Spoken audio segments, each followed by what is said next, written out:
Welcome to Hassle-Free RE, the show where we share tips, tricks, and stories from the short-term rental industry and business alike. Hosted by Dave Minapace and Will Van Wickler. They'll help you navigate the exciting and ever-evolving world of short-term rentals. Whether you're a seasoned host or just starting out, they've got something just for you. In each episode, they'll bring you insider insights, expert advice, and real-life stories from hosts and industry professionals who have been through it all. They'll cover everything from maximizing your rental income and profits to creating unforgettable guest experiences and handling unexpected day-to-day challenges with ease. Are you ready to discover the secrets to running a successful short-term rental business without the hassle? Then let's get started. This is Hassle-Free RE.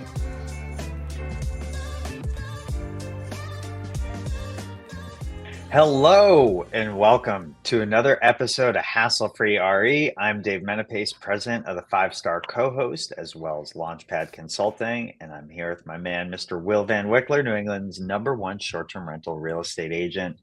Will, how you doing, man? Day before Thanksgiving. Gotta love it. I'm doing great. We had first snow at the mountain last night. It's getting me fired up. How about you? You got a lot going on. I love it. Dude, we have been rocking and rolling. I'll rip through some of these fun life updates. So last week, November 21st, Kim and I closed on what will be our forever home, our dream home, an amazing location right in town here in Halston, Mass. Super excited about it. And what's really cool about that house is we didn't sell our current primary home to buy it, which is allowing us to do a ton of updates right off the bat. Floors, carpet, paint, the hardest things to do once furniture and kids are in the home. So we're scheduled to move in on December 18th. We picked up our new Mainly Tubs hot tub, by the way. Our friends over at Mainly Tubs hooking it up. This is the second hot tub I've bought off them. And by the way, they have a sweet referral program. So I had like $1,000 or more credit. Really cool. We went to the Framingham location. They got a bunch of locations now. I went to the Framingham, Massachusetts location. They were super cool, super easy. We went with the Caldera something, and it's saltwater, and I'm stoked. So we got the hot tub there.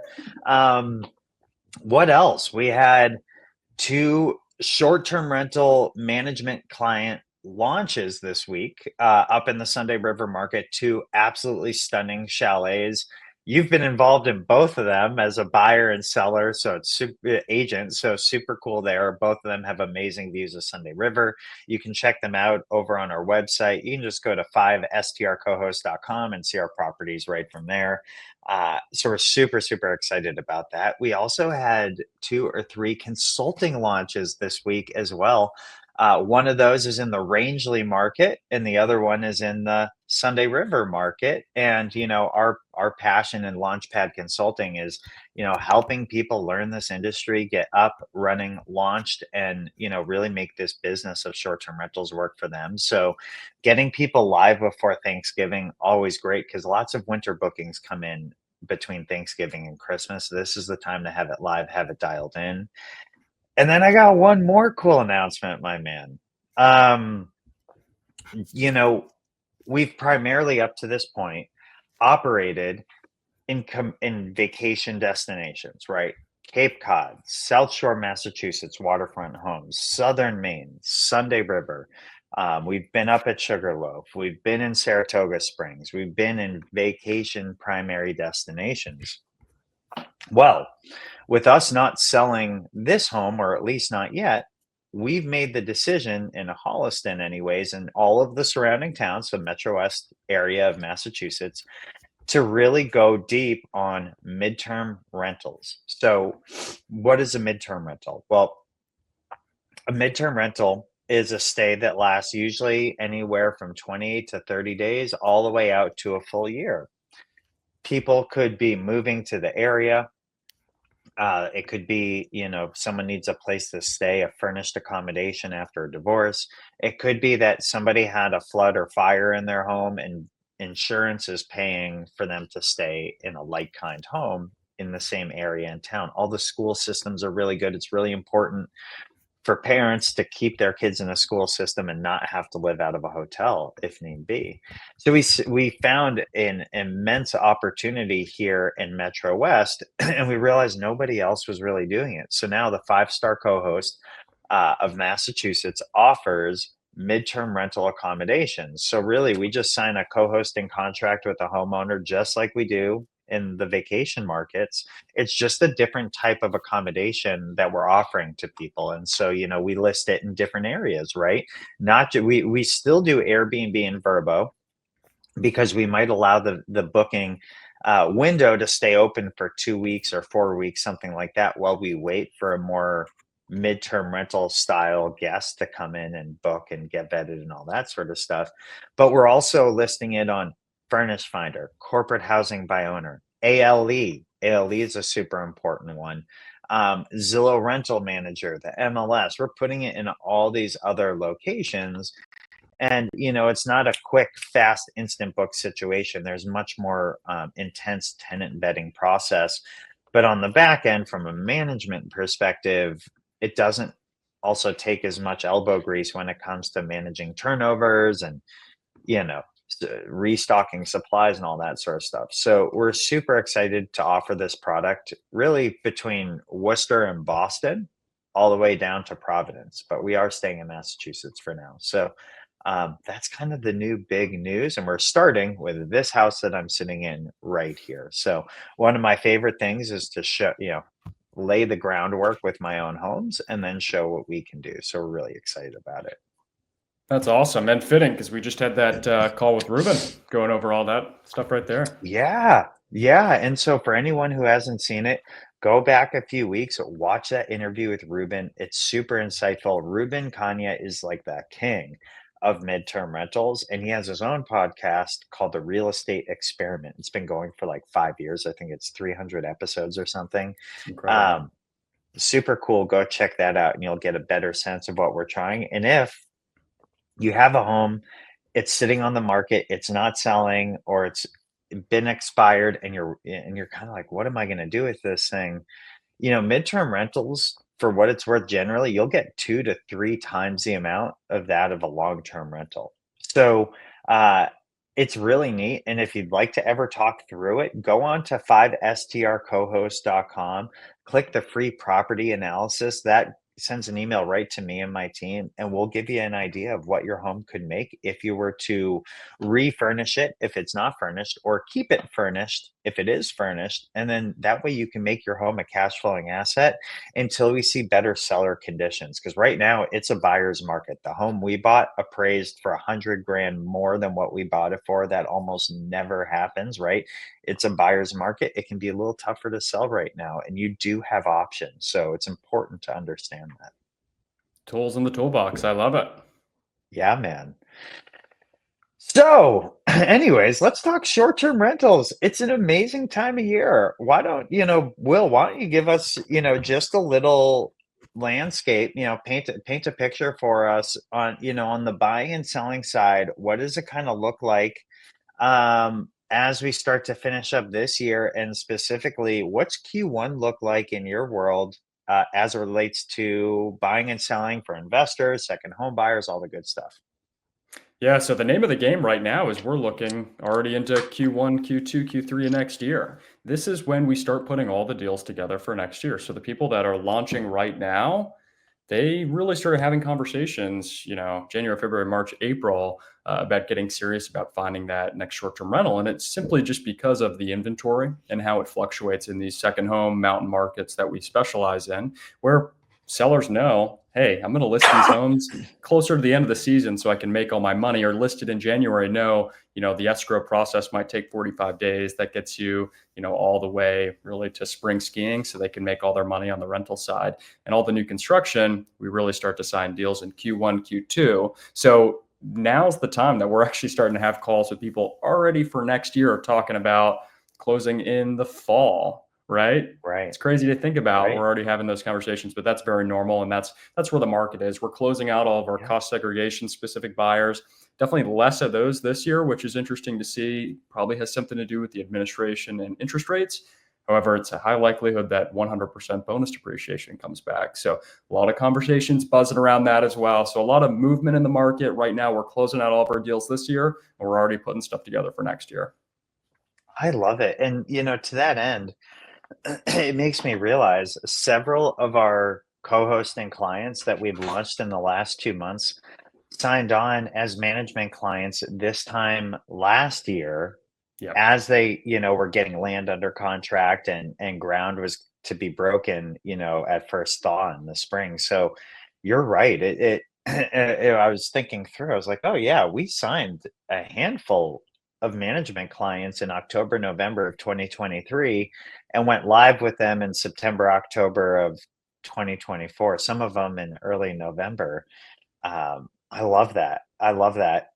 Now, have you seen any fluctuation in the buyer profile? Meaning, I remember specifically in 2021, 22, and a lot of 23, we had tons of investor buyers in these markets. I know in Cape Cod, I've started to see more people that buyers that would not necessarily consider themselves investors, even though a purchase of a home is an investment, but they wouldn't identify as that, more just like a second home buyer that really wants to finally get in on the opportunity to have another home. But what have you been seeing in your markets? Yeah, it's really interesting how it's kind of changed, and interest rates has a lot to do with that, I think, and also just where people want to buy, right? So the people that are pure numbers driven, they're more apt to chase markets a little bit more, and it's pure return. So they're just going to go to the next best emerging market. And in my opinion, I mean, the markets that have the highest returns are just going to dwindle down. And at the end of the day, it's just you got to figure out Yeah, where you want to put your money. In my yeah, experience, the last year, the buyer profile has changed. Where yes, we still see a good amount of pure investors. Right, we've had a couple close this year recently that have only been to Maine for their home inspection, and they have no tie to Maine. However, the majority have some sort of tie to Maine. They either vacationed here as a yeah. child or have some intention of using the house maybe 7 to 14 days a year for their second home Right. loan, perhaps, right? And that's really their intention is, hey, it's a ski house, but it's an investment and I want to use it. So the buyer profile has definitely changed. And then we're starting to see a lot of second home buyers that are interested in offsetting their expenses through, rentals. So maybe they Yeah. are a co-hosting person or they want to do some consulting and self-manage for the tax savings, but the buyer profile has definitely changed. And speaking to other short-term rental real estate agents around the country, it's changed for them too. We're seeing far less of these just tax-driven buyers. And people are a little bit more savvy. They either want to use the house, they have some draw to the area, and they're passionate about what's going on. It's no longer just a numbers thing. Totally. And with that, I've actually seen the cash flow improve for those buyers. And here's why. That's a very off statement, I know, but here's why. They're not scared to put 20 or 30% down, right? Yep. And if you have a smaller principal and you're not putting just 10% down, you're not dealing with mortgage insurance. Sometimes you're getting a better interest rate. I've seen really, really well qualified buyers that have several hundred grand that they want to put down on a home, and that's their biggest interest. 20, 30%, no big deal, let's put that in. At the on the other hand of it, though, they're not going to necessarily put 150K renovation and upgrades into the home. It might be more 50, 60K. Still want it to look nice, it's just a different type of buyer. But when you're putting that big of a down payment on compared to the traditional 10% for investors, you're gonna it by default, with your payment being less, you're going to cash flow pretty well. But for us, it's been so fulfilling having both businesses, right? The consulting business to help people that want the best of both worlds. We help a lot of investors in our consulting business because they're like, hey, it doesn't make sense for me to pay 20 to 30% management fee. Right. I can cash flow really well with putting the 10% down and doing all the things on the renovation side. By the way, one of the tangent quick, one of the coolest houses that we've consulted for. I won't say her full name, but her first name is Dawn. She has a gorgeous 5 bedroom home in Bethel, the very first swim spa That's in the right. Sunday River market, and it's super, super cool. I'll see if I can get the link to her Airbnb and post it in the show notes because this thing is dynamite. It sleeps 14 people. I know you were involved with that purchase. just an absolutely stunning home. She did all the right things, and so I'm super excited for her on the consulting side. And yeah, the management side is more for those folks that want a more hands-off experience. They want to come for a few weekends of the year, maybe a family trip in the summer. They still have little kids that are busy with sports, and they know that when the kids get older, they're going to use the home a lot more. Where an investor is usually looking at these homes from like a 3 to 7 year lens and then thinking about their exit strategy. So it's just fascinating. And I do find that the investors, if an investor is in a market, they're really good at picking up the new builds. The new construction homes seems to be the jam there for them. It's the best opportunity in the market. And I'll say, to finish this conversation, what I'm seeing is the pro investors who are really, really good at what they do. They've done this before, or the second homeowners that, have some investment interest. They're not stressing about getting the house ready in 10 days, right? They have a plan and they're ready the minute they close to leap into action. But, I've had a lot of purchases where they're beating themselves up and they're all stressed out that they can't launch it within a week of closing. I've found the most successful people right now are really spending the time to dial it in, get it 100% ready for photos, and then launch typically within 30 days of closing. That's who's having the most success right now is, hey, you're planning through escrow, but then you're having the team ready to go in place, and you're not just getting photos the day you close and then figuring it out down the road or putting renderings up or anything like that. A lot of ways to do it, but that's my observation right now in the market. Totally. Let me take us on another tangent. The idea of slopeside condos. I kind of like them. Love them.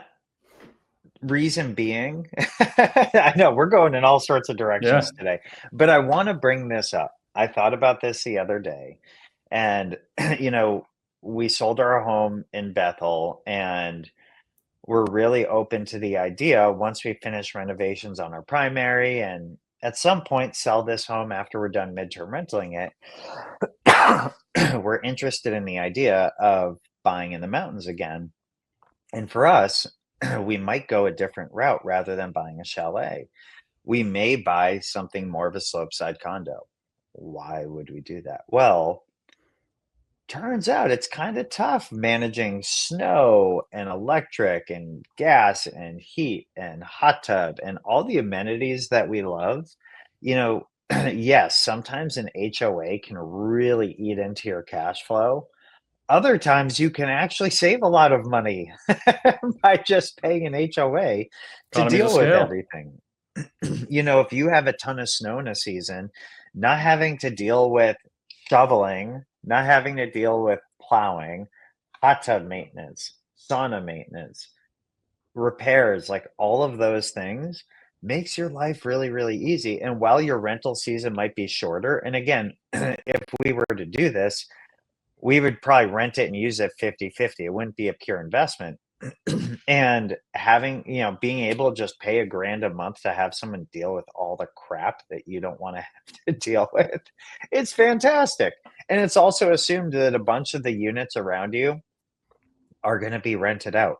So people aren't complaining to you because all of a sudden you're renting out the unit, which sometimes you do get that in markets where neighbors, we did a whole episode on how to manage neighbors, but it's tough. It's a pain. You don't really get that with a lot of the slopeside condos. So I thought it was an interesting point. I think that slopeside condos can be a really, really great play for somebody, and they're usually at a price point between 400 and 600 grand, sometimes 7 or 8, but they're not terribly expensive, and it could be a really easy in at one of these markets. So I wouldn't sleep on those opportunities.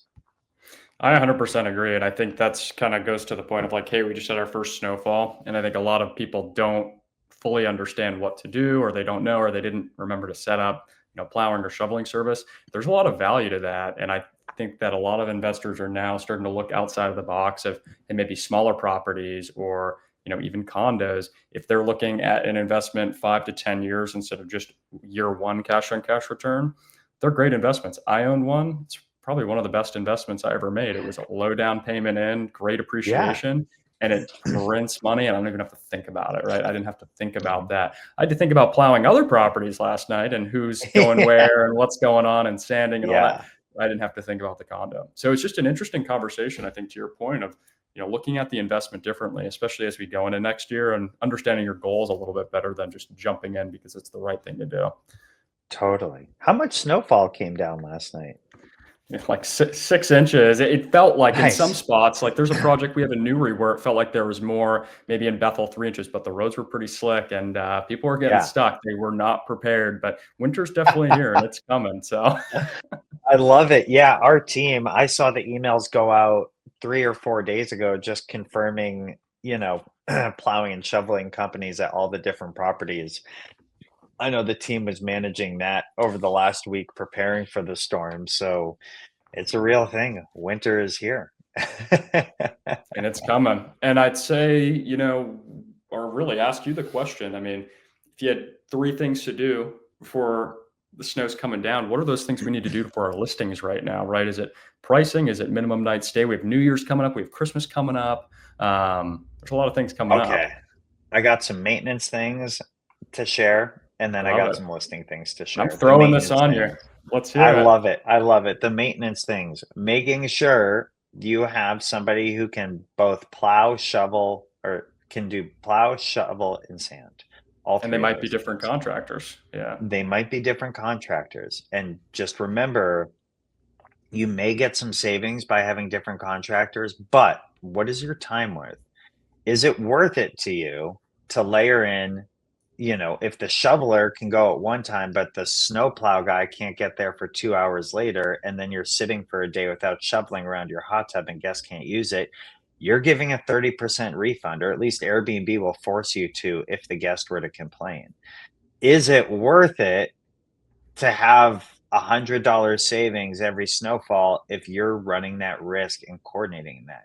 The name of this game is to make it smooth and easy, not to have to spend hours on a phone coordinating things, because you're not the only house that people have to do. So I always suggest, if you're, when you're hiring somebody for that type of service, make sure that they can plow, that they can shovel, and that they can sand. And make sure you have a generator and some sort of forever internet situation. I love the Starlink, because if somebody is snowed in, so long as the home doesn't lose power and they don't lose internet, they're not going to complain too much if they're snowed in for half a day until someone gets there. So a couple things to think about.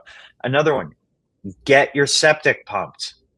So many people that own homes, at least up in the markets, the beach much less so, but many people up in the mountain markets don't fully understand what a septic is. That's a holding tank, right? You got to get that thing pumped. We always pumped ours twice a year.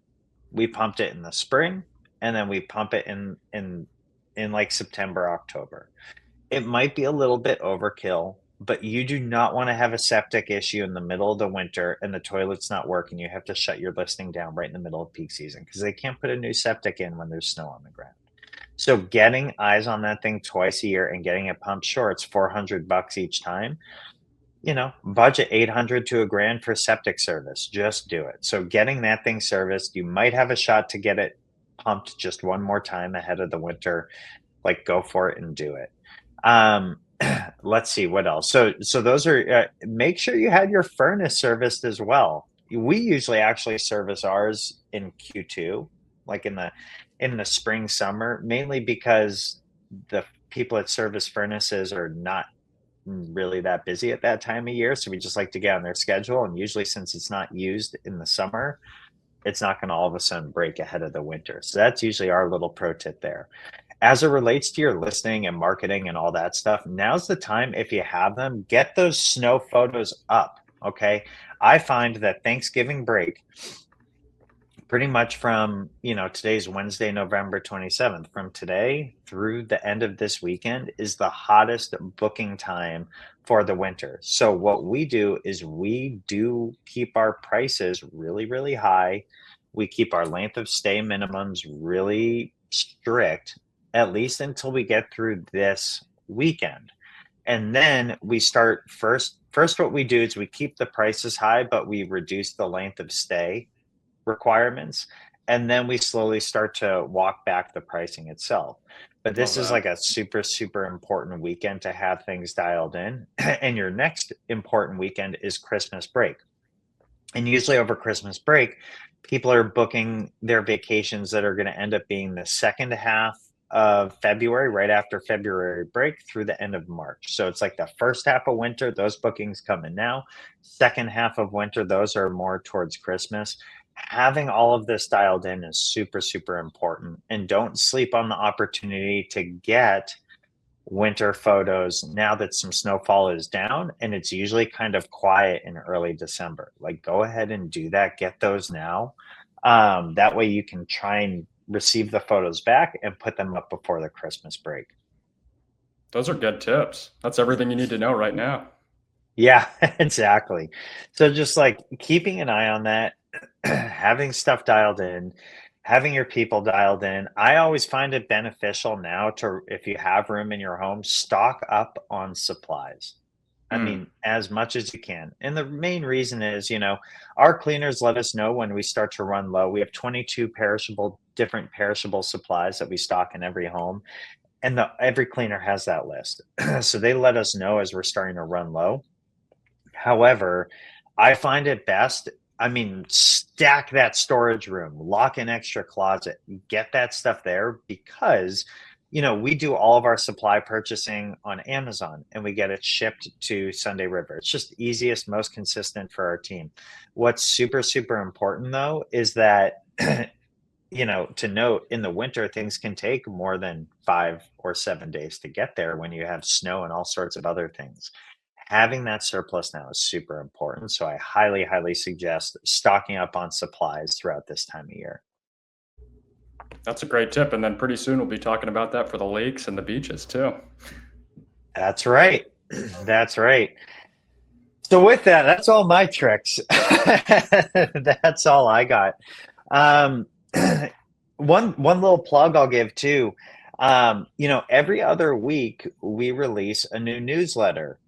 Usually it coincides with different topics that Will and I hit on in our podcast. We have blog articles that are tied to that, recordings from our podcast. We promote different homes that we manage. And we always in those newsletters give a discount with a discount code for any of our houses. So if you ever want to be on that newsletter distribution, it comes every other Friday. Hit me up on Facebook, Dave Menapace. Hit me up on Instagram, again, Dave Menapace. You can go to davemenapace.com and just shoot me a message there, book some time on my calendar. However you can. I'm very findable, but feel free to drop us your name and email and we'll add you to that distribution. I love it. And if you want to buy a house next year, it's too late this year, I'd say, but hit me up. willvanwickler.com. We can book a call and go over all the markets. And I'm excited for next year. We'll have to go over our goals and plans for next year in the coming weeks, but we still have some runway for 2024 for now.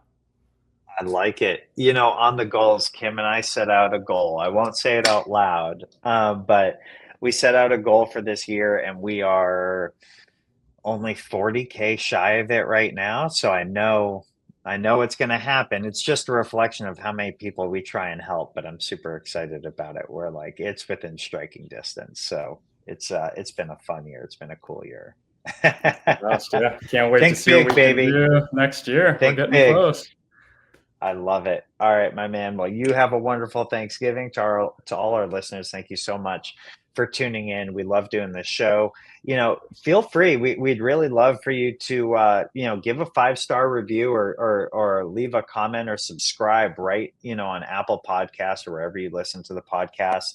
And feel free to comment. The more comments you can leave on there, we can get a sense of what you like hearing, what you want us to double down on.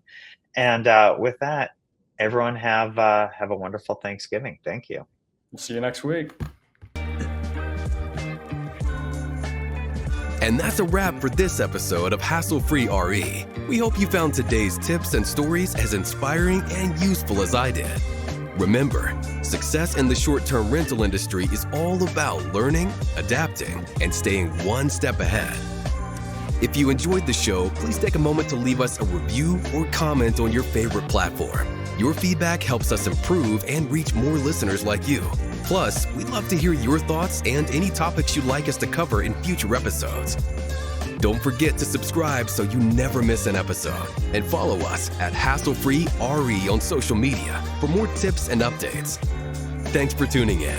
And until next time, keep it hassle-free.